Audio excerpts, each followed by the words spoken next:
Pour moi, l'essentiel est de ralentir. Et ce qui est aussi très important, c'est de prendre conscience de notre impatience. L'impatience à solutionner une envie, à enlever un mal-être, à calmer sa faim. Les deux notions sont d'ailleurs reliées. C'est car nous sommes impatients que nous accélérons. Pour en revenir aux aliments, ralentir nous permet aussi de plus apprécier le goût de ce que nous mangeons, comme un vrai dégustateur. Et cela nous permet de noter quand nous sommes juste rassasiés, sans en arriver à l'inconfort.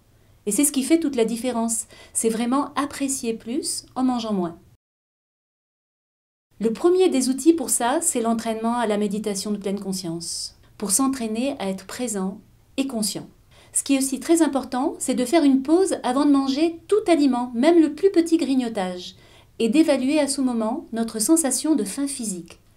C'est vraiment fondamental de connaître nos propres signaux de vraie faim physique. Il est plus facile de manger modérément si nous sommes conscients que notre faim est modérée. Et nous pouvons ainsi discerner une vraie faim d'une envie de manger émotionnelle. Également, dès que nous sommes conscients d'une accélération de nos gestes, avant même de manger, nous pouvons nous arrêter et prendre quelques respirations profondes en pleine conscience, afin de nous recentrer. On pourrait vraiment se dire un slogan du type « accélérer égale danger, égale je ralentis ».